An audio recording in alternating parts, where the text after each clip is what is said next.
What's the story, Morning Glory? What's the word, Hummingbird? Thank you so much for clicking on my channel and for joining me for this review of 90 Day Fiance Season 9, Episode 12.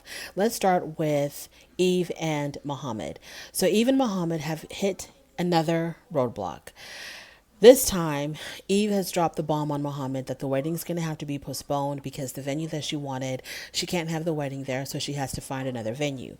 Muhammad is extremely upset about this because he wants to get things on and popping. He wants to hurry up and get married so that he can be able to work, so that he can be able to travel to go see his mother and be able to help out his mother financially, and I'm assuming to also help out Eve financially as well. So the fact that it has to be pushed back, the wedding has to be pushed back, means that the process of him of being able to work in America is also being pushed back because after they get married, he has to wait 6 to 7 months to be able to even work. And that's if and only if all the paperwork goes through correctly, everything gets done the way it's supposed to be get done, and he gets approved for his work permit, I'm assuming. So there's a lot of ifs in that process within itself. It's not a for sure thing. Who knows what could go wrong? So he just wants to hurry up and get started. It's like, you know what? I've been here way too long, sitting around doing nothing. I need to make something happen. He goes to have coffee with one of his friends, and his friend, he expresses his frustration to his friend that nothing has been done as far as like getting married, the work permit, the driver's license, nothing has been done. So the friend is like, so what are you going to do? And Muhammad throws out there that there's a possibility that he might need to get another sponsor. And the friend is like, well, you mean like another wife? And Muhammad says, I don't know what I'm going to have to do. I don't know what all of that entails. But, if she's not going to do it for me, then why am I here? So I don't know what's going on with Eve and Muhammad. They confuse the hell out of me because in the beginning, when we first saw Eve, she was throwing stuff out of her closet. She was taking clothes out of her closet and throwing them away or giving them away because these were clothes that Muhammad did not approve of. But then all of a sudden now she's taking like this really hard stance, and I'm not going to change for you just because you're Muslim, because I'm not going to follow your traditions. I'm not going to follow your guidelines and bylaws. I'm my own independent American woman. I'm going to do things the way that I want to do them, and that's just how it is. So this is an area of contention between them. Also, the thing about children, like how they're going to raise their children, are they going to raise their children Muslim or not, or whatever, that's an area of contention for them. And now we have this whole wedding situation. Every time we see even Muhammad, they're in conflict. I don't think I've ever, other than the day when he first arrived and they met at the airport, that was the only time they were truly happy with one another, because even on his first night in America, they argued about the bidet. So I don't understand. I don't know if she was trying to make a boy toy into a husband and that's why things are not clicking for them, or if I just don't get it, because I feel like between the two of them, Eve knew what she was getting herself into because she had traveled to Egypt several times to visit him. So she knew the kind of man that he was, how he lived, what he believed in, how he wanted to conduct his life. I think she had a better idea of him than he had of her. And I think that she flipped the script on him. I think she started off one way, like, yes, I'm going to respect your culture, your religion, all of this. I'm going to do what I need to do to make sure that I don't disrespect or do anything like that. And I think she flipped the script. I don't know if it was her friends that got into her head about, girl, he's just, you're like borderline in an abusive relationship. He's very controlling. You can't be yourself around him. You're losing yourself in this relationship. I don't know if that's what got to her or what the hell it is. But I don't see them as being compatible. I think that he probably does need to go back to Egypt and start all over. I think she needs to let him go back to Egypt and she needs to start all over. I think Eve really needs to concentrate on, and I'm not saying that she isn't, but I think she really does just need to concentrate on her son. She's already brought Muhammad into her son's life, so if this doesn't work out, she needs to take a very long break before she brings any other man into her son's life. She just needs to chill. I think she can still date and do whatever, but as far as the sanctuary of her home and where her son is, I think she needs to keep that protected and not bring any more men into that sanctuary, and just concentrate on her and her child. She can do whatever she wants outside the home. She can go see who she wants to see, go sleep with who she wants to sleep with, do whatever she wants to do outside the home. But as far as like her trying to find a life partner, I think she might need to take a break from that for now, just a little tiny break, because this is a lot for her son. Her son is getting very attached to Muhammad. And if this does not work out and Muhammad has to leave, like, what is that going to do to her son? Like, I don't know. But every time that we see Eve and Muhammad, they're in conflict. Moving on to Patrick and Thais. So Thais is really upset that Patrick told his brother John about the situation with her father. That is the fact that she hasn't told her father that she's in America to marry John. To marry Patrick. Sorry, to marry Patrick.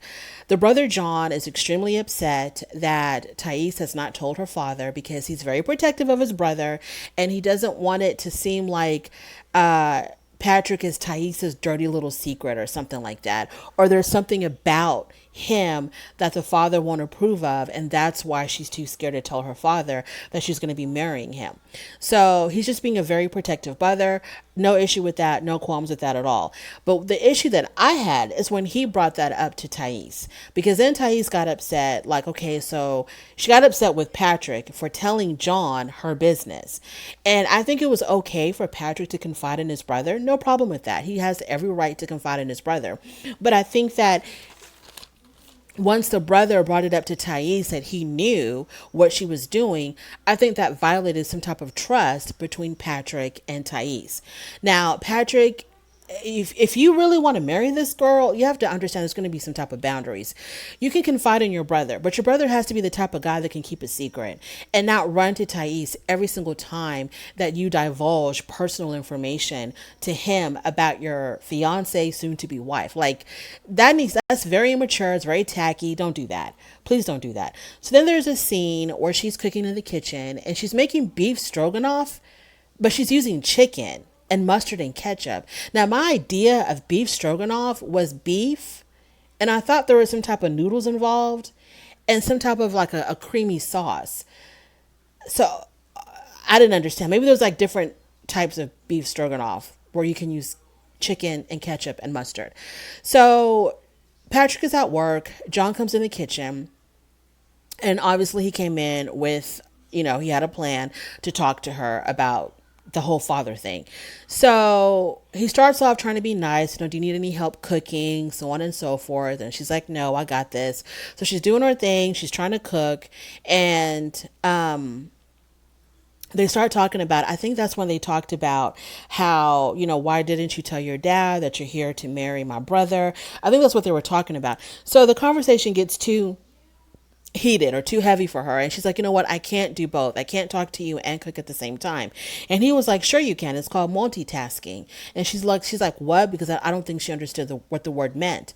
He's like, yeah, it's multitasking, I'm teaching you English. And I was just like, oh my God, John, no. Number one, she didn't ask. You barged into the kitchen and you started bothering her. She didn't ask you for your help. She didn't ask you for your lessons in English. None of that. So I thought he was being a little bit aggressive, and I thought he was being a little bit rude. If you want to help your brother, John, just help your brother by talking to him about this. Don't bring up to Thais things that your brother shared with you in confidence. That was really tacky, because that obviously caused a problem now between Patrick and Thais. So when they're having dinner, she tells Patrick, I didn't want you to tell your brother my business. And, Patrick is, ride or die for his brother. I think he's more ride or die for his brother than he is for Thais. So he's like, you know what, that's my brother, and I'm going to talk to him. And in their confessional, he tells her, you talk to your friends. You talk to your friends about us. Well, the issue is not talking to your friends or to your brother about your fiance. The issue is that said brother or those said friends cannot then come and confront your partner with the information that was shared to them or that was shared with them. That's like the whole point. You want to be able to talk to your brother without feeling like your brother's going to go back and let Thais know everything that you told him about her. So at dinner, they're having an issue with this conversation, and, she's upset that he told his brother, so on and so forth. Then there's a scene where, Thais is not at the table. It's just the two brothers, but Thais is listening. She's eavesdropping. So John is telling his brother, you got a wedding coming up, and so we need to do a bachelor party for you. And I'm going to get a whole bunch of strippers, and we're going to have a good time, and it is what it is. And Patrick is like, no, no, no, no, I don't want any strippers. And he wants strippers, but his excuse is, why would I want women around me who are nowhere near as hot as Thais? Patrick, stop. Stop being foolish. There are women who are just as pretty. There are women who are prettier than Thais. That is just what it is. You don't have to say this lie, this mantra constantly that Thais is the most beautiful woman. Okay, maybe she is the most beautiful woman in the world to you. But even if she is the most beautiful woman in the world to you, you cannot deny that there are women out there who are prettier, who are hotter than Thais. And it's okay. That doesn't mean that you want them if you admit that there's other more beautiful women out there. It doesn't mean that you want them, you're going to go after them. You're happy with Thais. In your eyes, her beauty cannot be surpassed. But there are women who are much more beautiful than her, much more hotter than her. And that's just a fact. It's not an opinion. It's a fact. So this whole thing of why would I want, we know it's not, because you're lying. You're lying, Patrick. You're lying. You would love to have a bachelor party. You would love to have strippers there. You would love to do all of that. You would love to do all of that and then some. But you're scared to death of your fiance. So it is what it is. So stop with the whole thing like you're acting like, oh, I would never want to be around other women. I would never, because you were cheating on her when y'all first started dating. You were talking to another female, and you only stopped talking to that other female because Thais caught you. So you are the type who would be with other women, even though you've got this, even though you got Thais, who you claim is the most beautiful woman in the world, you were still talking to another woman. Now, how would that make Thais feel that you were talking to another woman who was less pretty than her? What would that do to her ego and her self-esteem? Because you and her have agreed that she's the most beautiful woman in the world, so any other woman can't compare, but yet you were talking to someone who couldn't compare to her. So, make that make sense. So stop with the whole, why would I want other women around when I have the most beautiful woman? No, no, I don't believe it. You want a bachelor party. You want to be around strippers, whether they're more beautiful than her or whether they look like, the back end of whatever it is. You want to have a bachelor party. It is what it is. And your brother knows that you want to have a bachelor party. So quit. Moving on to Jabri and Miona. So Jabri and Miona, their issue is that, Jabri is stressed out. Jabri is not himself because he is not creating. And he's not creating because him and Miona are all wrapped up in each other, right? They're connected by the hip. They cannot do anything without the other. So he's not able to put the time that he needs to into his music. So he has to draw the line. He has to let Miona know, look, I need to get back to my music. I need to get back to creating. So we cannot be all wrapped up in each other the way we've been. So he takes her out. He lets her know, look, we need to make some changes. I got to get back to my music. And she's like, you know what? That's fine. She agrees with that. And so she says, and I'm willing to give up my beach wedding, but I want to get married in California. So I'm thinking to myself, then what's the difference? What are you actually giving up? Because whether you get married at the beach in California, in a church in California, at a courthouse in California, it's still going to cost a whole lot more money than getting married in South Dakota. So what actually are you giving up if you still want to go get married in California? And plus, why would you want to go to California, the state of your dreams or the city of your dreams, which is Los Angeles, just to have a good time in California, fall in love with that place, and then come right back to South Dakota? How is Jabri going to drag her back to South Dakota after she gets a little taste of California? So he tells her, I'm trying to build an empire, so I don't need a spoiled princess. I need a queen. And then she says to him, well, give me a queen wedding and you'll get your queen. Miona is the queen of comebacks. Miona is the queen of comebacks. There is never a moment where she is at a loss for words. Miona is going to have a reaction, a retort, an answer, a comeback to every single thing that anybody says. She will never be left speechless. So I don't know. I don't know what he's going to do about that. So, yeah, she wants to get married in California, but she did agree that he can go back to his music, can go back to creating. Um, I don't know. I think maybe at the last minute the parents are going to give in and be like, "Hey, we'll go ahead and pay for your wedding in California. It's fine. Here's the money. Go take care of that, because we just want you to be happy." Because I don't know how else he's going to do it because he sounds like he's broke as hell. Moving on to Benny and Ari. So Leandro comes over to go wedding dress shopping with Ari and her mother. So when he comes over to Ari and Benny's apartment, Ari is not feeling well. So Benny's already upset that Leandro's there to go wedding dress shopping, so he's already kind of like peeved about that. Now Ari says she's not feeling well, so he gets really concerned. And so Leandro, her ex-husband, who is also her best friend now, Leandro asks Ari when was the last time that she had gotten her period and if they were actively trying to conceive. Even if Leandra was her female friend, that would be going too far. But the fact that you are her ex husband and Benny cannot stand you, no, Leandro. Leandro, you have a PhD, right? So why are you asking such asinine questions?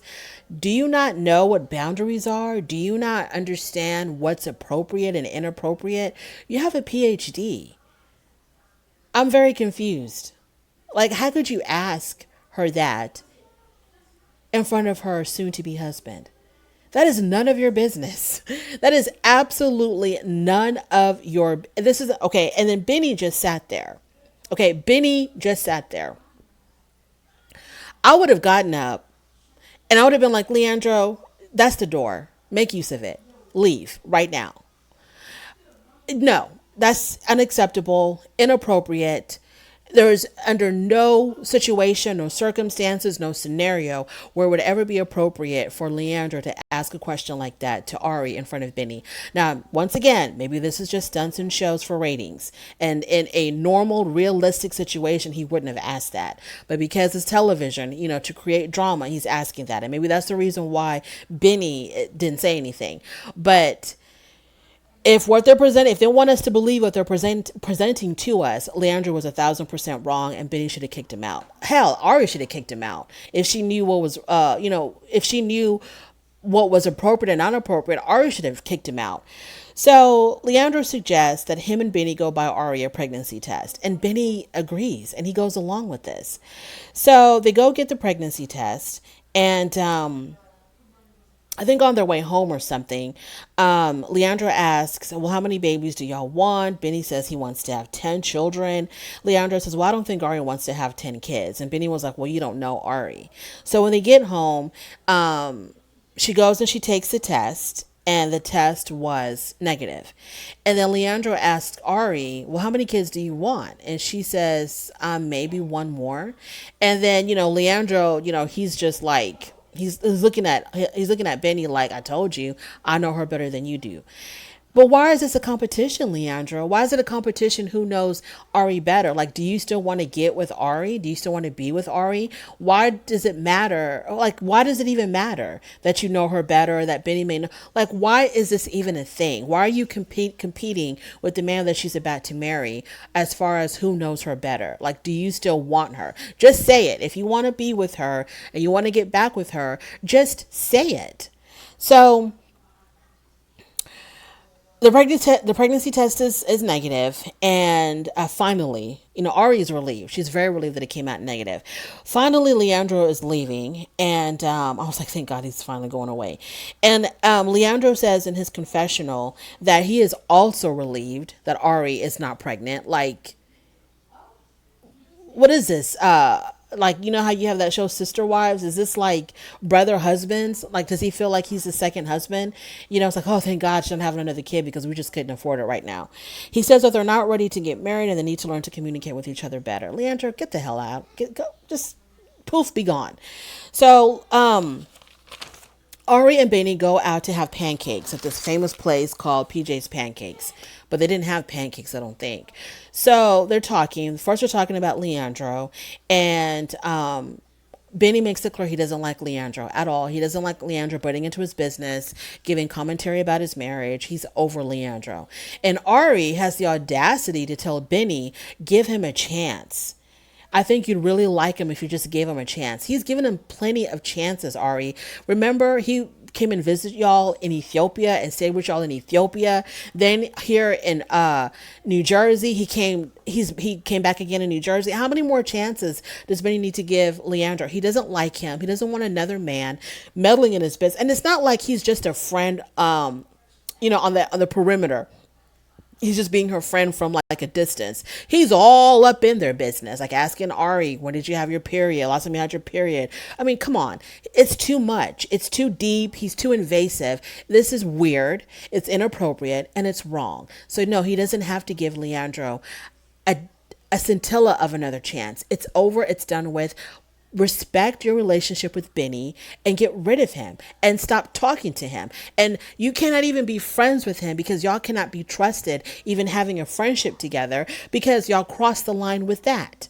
So then they start talking about kids. And Benny says he wants to have more children. And Ari says that she doesn't want to have any more kids. She was actually relieved that she wasn't pregnant because they don't need any more children right now because they can't afford it. And so Benny was like, we used to talk about this and you had told me that you wanted to have a lot of children. And Ari says, I don't think I've ever agreed to having more kids. So then she makes a list of all of the issues that they have, like how they're not on the same page about kids and they don't know, like all these things that is wrong with their relationship. And then she also throws into the mix about Leandro. She says, and you don't get along with Leandro. She puts that in the mix as well as a part of their list of problems. And I'm like, why is Leandro even a thought? Why is he an area of contention in y'all's relationship? Like, Ari, what's really going on here? What is really going on?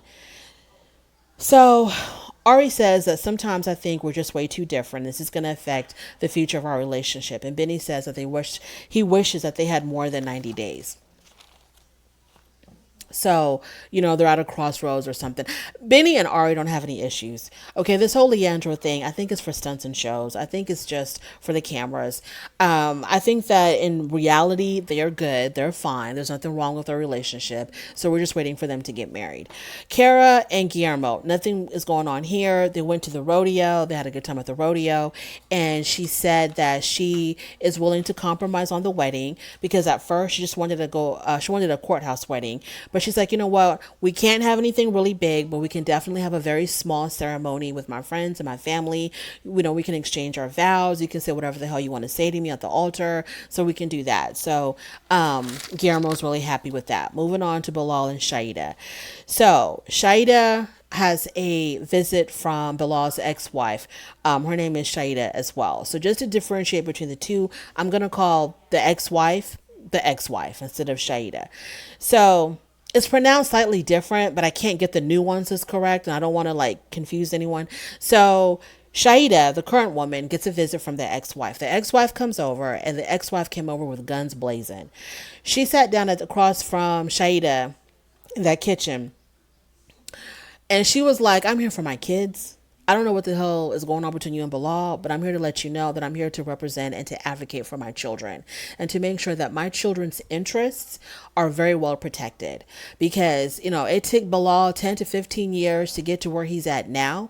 And I'll be damned if my kids are left with nothing. So I'm going to make sure that my children are well taken care of, that his generational growth keeps generating. So do with that what you will, but my kids are going to be protected and taken care of. And so Shaida was like, girl, I have no control over that. That's all Bilal. And I'm thinking, why is she bringing this up to Shaida? Bring this up to Bilal. You go look at his prenuptial agreement and see if it's to your approval, ma'am. Shaida's got nothing to do with that. She didn't write the prenuptial agreement. She's not the one. I don't know what the hell this ex-wife came in there thinking, but girl, if you are worried about your children and your children's assets and their inheritance and all of this and that, go look at that prenuptial agreement. Go sit down with Bilal and his attorney and have a conference with them. They're the ones that are drawing all this up. Shaida is just here and she's just being told to sign somewhere. So Shaida has to explain. Oh, I didn't like it either when the ex-wife was like, I didn't do my research on you yet. And Shaida was like, okay, girl, you don't have to. I can tell you anything you want to know about me. She says, I have my own yoga studio in Trinidad. I was, a respected member of my community. Everybody knew me. I had my own money, my own business. I was an independent woman. What the hell do y'all think is going on here? I did not just show up because this man has money, even though I think his wealth kind of influenced her decision to reach out to Bilal on social media and to get a crack-a-lacking with him, because she was the one that had approached him on social media. And I think it was because of the wealth that he was flaunting on his social media page. But that's neither here nor there. So she's like, I'm not here for this. I'm not here for that. And so I get the ex-wife wanting to look out for her children's interest, but girl, that's something you need to discuss with Bilal. Shaida has nothing to do with that. She did not write the marriage contract, so she doesn't know what Bilal has exactly. So she doesn't know what is being given to the children, what's going to be given to her, if anything at all. She has no clue. You have this conversation with your ex-husband. I didn't understand why she had to come and confront Shaida. And that's another thing. If they think that Shaida is here just for his money, just for his wealth, this is the question I always ask when people say, well, she's just with him for his, who like consciously, voluntarily seeks out a broke partner? I don't understand. Like, you not necessarily are you there just for the money. Like, you're willing to marry an octogenarian just because he's rich. But when you're looking for a mate, if a mate is successful, if a potential mate is successful, and that's a little bit more appealing, what is wrong with that? Because why do you want to get with someone and then just struggle? And you want to get with someone who checks all of your boxes. And if one of your boxes is, somebody who's financially stable, what is so bad about that? Does the ex-wife, does she, how much money is her current husband making? Because she does have another child, a younger child. So I'm assuming she's married or has a partner in her life. So how much is he making? Did his wealth or did his finances have anything to do with her picking him out? So, like, who wants to struggle? You can struggle by yourself. Like, what is wrong with looking for a partner or a mate that's financially stable? Like, why is that such a bad thing? Anyways, moving on. So they have this conversation, and Shaida felt this energy from the ex-wife. She felt this negative energy from the ex-wife. And I just don't like how the ex-wife came in and was like attacking Shaida. It kind of felt like she was attacking her, because this is the woman that Bilal chose. He chose her for whatever reason. This is the woman that he chose. If you have a problem with the woman that he chose, take that up with Bilal, not Shaida. And I've been here way too long. Thank you so much for joining me. If you made it this far, I really do appreciate it. On your way out, please don't forget to rate the video. If you like this content, subscribe. If you don't like this content, don't worry about it. But thank you for stopping by anyway. And I'll definitely talk to you later. Bye.